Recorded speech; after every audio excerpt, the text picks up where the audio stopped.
Assalamualaikum warahmatullahi wabarakatuh. Di sini saya akan menjelaskan tentang raw financial data. Yang pertama ada library ini yang digunakan tiga data CSV-nya ditampung pada raw financial data dengan ketentuan separator titik koma sebagai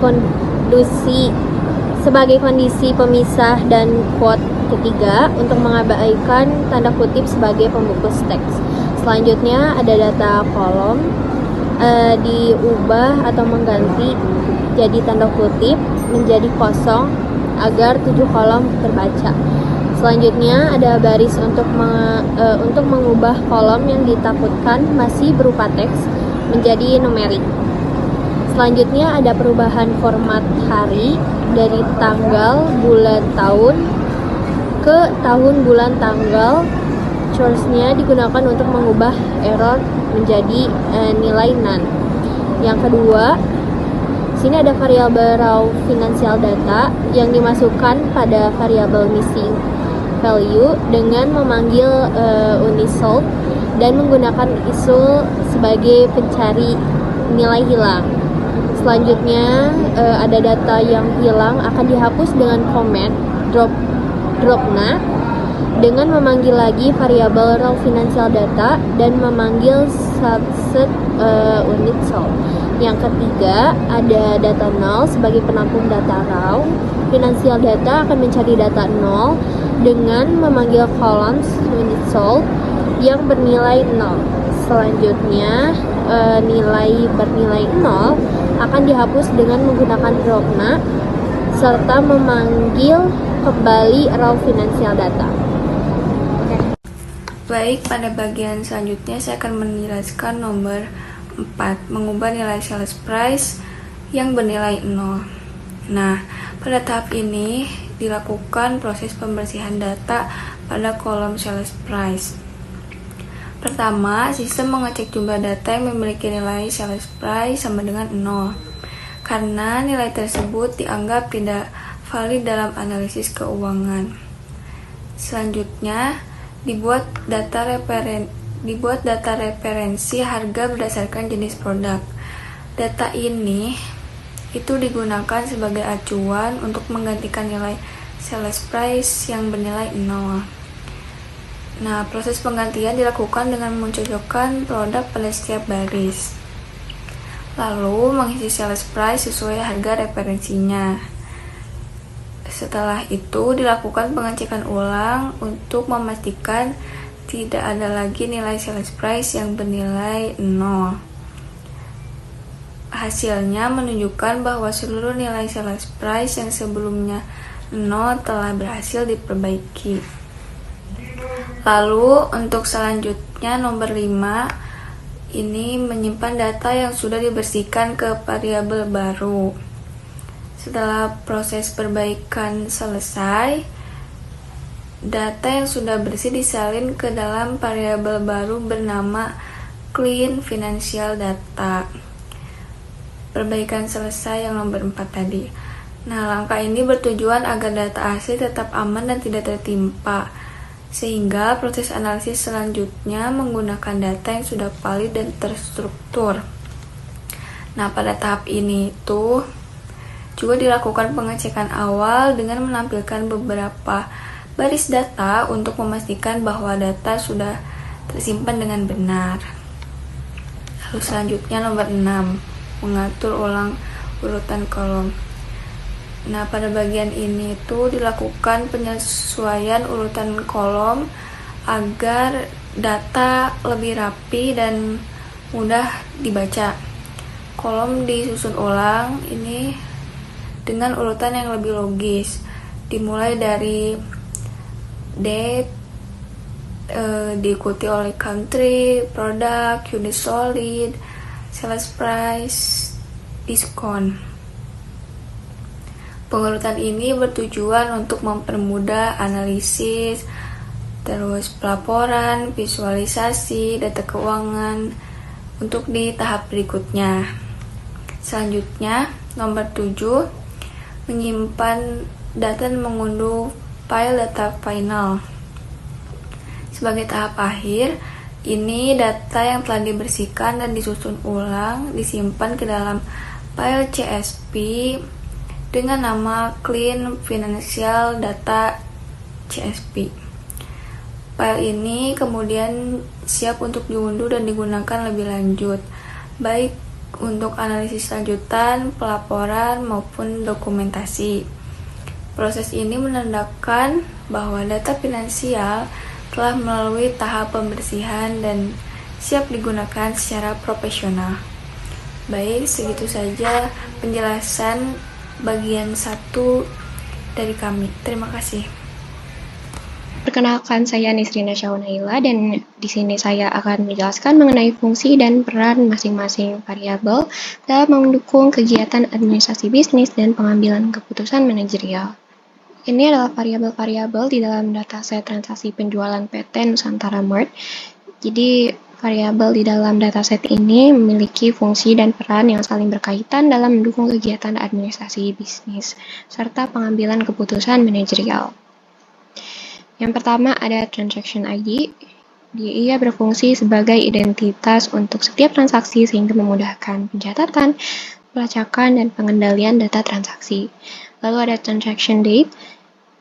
Transaction date ini menunjukkan waktu terjadinya transaksi yang berperan penting dalam pelaporan penjualan serta analisis tren, juga evaluasi kinerja berdasarkan periode tertentu. Selanjutnya ada branch ID dan branch city. Variabel ini digunakan untuk mengidentifikasi lokasi cabang tempat transaksi berlangsung. Variabel ini mendukung evaluasi kinerja antar cabang, analisis pasar berdasarkan wilayah, serta menjadi dasar pengambilan keputusan manajerial terkait pengembangan atau perbaikan kinerja cabang. Lalu ada Product ID and Product Category, berfungsi untuk mengidentifikasi, juga mengelompokkan produk sehingga memudahkan pengelolaan inventory, analisis kinerja produk, serta penentuan kategori produk yang memberikan kontribusi terbesar terhadap penjualan. Lalu ada Unit Sold. Unit sold ini menunjukkan jumlah produk yang terjual dan berperan sebagai indikator volume penjualan serta dasar perencanaan kebutuhan stok. Lalu ada unit price and discount. Variabel ini berkaitan dengan kebijakan harga dan promosi di mana kedua variabel ini digunakan untuk menganalisis strategi penetapan harga, efektivitas diskon, serta dampaknya terhadap penjualan dan keuntungan perusahaan. Dan yang terakhir, ada total sales, di mana total sales ini mempresentasikan nilai akhir dari transaksi serta menjadi indikator utama dalam pelaporan penjualan, evaluasi kinerja, serta pengambilan keputusan manajerial terkait pencapaian target dalam pendapatan perusahaan. Assalamualaikum warahmatullahi wabarakatuh. Saya Nazwa Leviana Hasan akan menjelaskan bagian 3, soal 3, implikasi terhadap kebijakan administrasi penjualan. Pertanyaan, jelaskan kecenderungan hubungan antara variabel-variabel tersebut. Yang pertama, unit terjual sama dengan total penjualan. Kecenderungan tidak menunjukkan pola yang jelas, peningkatan jumlah unit tidak selalu meningkatkan nilai penjualan, variasi harga produk menjadi faktor pengacau. Penjelasan, data set memiliki 5 kategori produk dengan harga berbeda. Minuman 10.000 per unit, makanan 15.000 per unit, produk kebersihan 30.000 per unit, kebutuhan RT 45.000 per unit, perlengkapan pribadi 55.000 per unit. Contoh, transaksi 5 unit perlengkapan pribadi sama dengan 5 dikali 55.000 sama dengan 275.000. Kesimpulan, volume unit bukan satu-satunya penentu nilai penjualan. Kedua, harga produk lebih berpengaruh. Kedua, diskon sama dengan nilai transaksi. Kecenderungan tidak menunjukkan pola peningkatan, transaksi dengan diskon 10% tidak menghasilkan nilai lebih tinggi. Justru, transaksi tanpa diskon memiliki rata-rata tertinggi. Lalu ada data pendukung, kelompok diskon, rata-rata penjualan, rata-rata unit. Tanpa diskon 272.000 sama dengan 10,52 unit. Diskon 5% 249.000 sama dengan 13,28 unit. Penjelasan, diskon hanya sedikit meningkatkan volume, namun pengurangan harga menurunkan nilai per unit. Net effect nilai total penjualan tidak meningkat signifikan. Yang ketiga, diskon unit terjual. Kecenderungan menunjukkan sedikit pola peningkatan. Diskon dapat meningkatkan volume pembelian tapi tidak signifikan. Data pendukung tanpa diskon rata-rata 10.52 unit per transaksi. Namun, peningkatan volume tidak sebanding dengan pengurangan margin. Diskon 10% hanya meningkatkan volume 40%, tapi margin berkurang 10%. Yang B, implikasi terhadap kebijakan administrasi penjualan. Implikasi pengelolaan diskon yang pertama ada kurangi diskon umum, kedua implementasi diskon selektif, ketiga alihkan budget diskon ke program loyalitas, keempat evaluasi ROI setiap program diskon. Implikasi kedua penetapan harga, temuan data. Yang pertama, pertahankan strategi harga saat ini. Kedua, fokus pada produk premium. Ketiga, hindari perang harga. Keempat, strategi price tiering. Implikasi ketiga, strategi peningkatan volume. Yang pertama ada program bundling. Kedua, volume based incentive. Ketiga, cross-selling. Keempat, tingkatkan frekuensi kunjungan. Lalu ini ada ringkasan implikasi kebijakan. Dari pengelolaan diskon, penetapan harga, peningkatan volume, strategi pemasaran. Yang terakhir ada argumen pendukung. Mengapa kurangi diskon? Data menunjukkan R sama dengan 0,027, hampir tidak ada korelasi dengan penjualan. Kedua, rata-rata penjualan tanpa diskon 272 411 dengan diskon 5%. Mengapa fokus produk premium? Korelasi unit price versus total sales sama dengan 0,48. Kategori kebutuhan RT dan pelanggan pribadi menyumbang 48,55%, pendapatan dengan hanya 22,72% volume. Ketiga, mengapa program bundling dapat meningkatkan volume tanpa mengorbankan margin per item, mendorong pembelian produk premium bersama produk reguler. Oke, di sini saya akan menjelaskan tentang rekomendasi administrasi berbasis data. Yang pertama ada rekomendasi 1, optimalisasi kinerja cabang. Dari data dari cabang Surabaya terdapat 7.490.500 terbaik, dan dari cabang Yogyakarta 5.619.250 perak terendah. Kemudian selisih kinerja 1.800.250 perak, 32% lebih rendah. Terus ada jumlah transaksi sama, masing-masing terdapat 24 transaksi. Dengan jumlah transaksi yang sama, perbedaan signifikan dalam total penjualan menunjukkan adanya perbedaan efektivitas strategi penjualan dan eksekusi operasional antar cabang. Kemudian ada transfer best practice, yaitu peningkatan penjualan 15-20% di cabang Yogyakarta dalam 3 bulan. Terus mengurangi GAP kinerja antar cabang menjadi kurang dari 20%. Timelinenya yaitu bulan 1 dokumentasi dan identifikasi best practice, bulan 2 training dan implementasi, bulan 3 evaluasi dan penyesuaian. Kemudian yang kedua ada evaluasi staffing dan training, yaitu tindakannya review kompetisi tim penjualan di cabang Yogyakarta, adakan program pelatihan dengan benchmark dari Surabaya. Kemudian ada pertimbangkan rotasi staff untuk transfer knowledge. Kemudian ada implementasi program mentoring lintas cabang, yaitu target peningkatan rata-rata nilai transaksi dari 234.135 perak hingga 260.000. Kemudian peningkatan unit per transaksi dari 10,2 hingga 12 unit. Kemudian timelinenya evaluasi bulanan selama 3 bulan. Kemudian yang ketiga ada analisis pasar lokal Yogyakarta, yaitu tindakannya lakukan survei preferensi pelanggan di Yogyakarta, identifikasi produk yang paling diminati di wilayah tersebut, sesuaikan produk mix dengan kebutuhan pasar lokal, evaluasi kompetitor di wilayah tersebut. Kemudian targetnya produk mix yang lebih sesuai dengan preferensi lokal. Kemudian ada peningkatan customer satisfaction score. Kemudian yang rekomendasi kedua ada strategi pengelolaan produk, yaitu kebutuhan rumah tangga 29,51% pendapatan, 14,99% volume.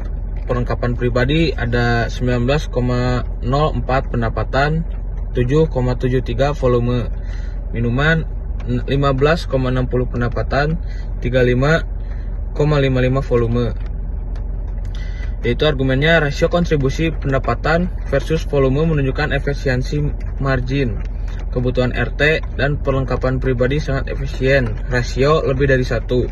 Sementara minuman adalah volume driver dengan margin rendah.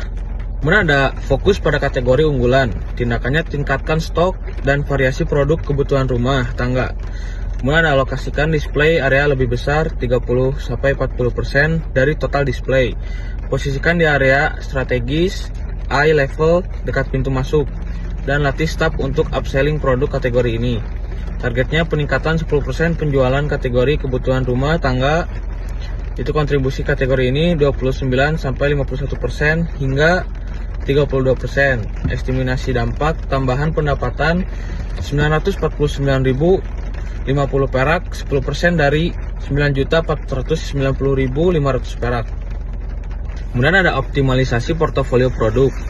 Tindakannya pertahankan minuman sebagai traffic driver atau produk penarik pelanggan. Yang kedua ada gunakan strategi bundling minuman dan pelengkapan pribadi. Yang ketiga ada evaluasi produk slow moving untuk rotasi atau clearance, dan dilanjutkan pertimbangkan penambahan varian baru di kategori kebutuhan RT.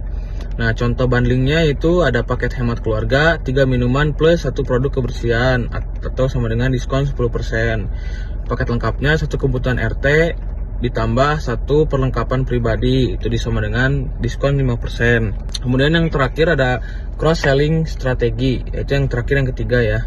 Nah, tindakannya tampilan produk komplementer berdekatan, training kasir untuk menawarkan produk pelengkap, implementasi sistem POS dengan rekomendasi cross sell. Targetnya itu peningkatan basket size atau jumlah kategori per transaksi sebesar 20%. Rata-rata nilai transaksi naik dari 268.000 hingga 300.000. Selanjutnya rekomendasi 3, revisi strategi diskon. Temuan data yang penting, pertama korelasi diskon dengan penjualan sangat lemah. Lalu transaksi tanpa diskon justru paling tinggi rata-ratanya.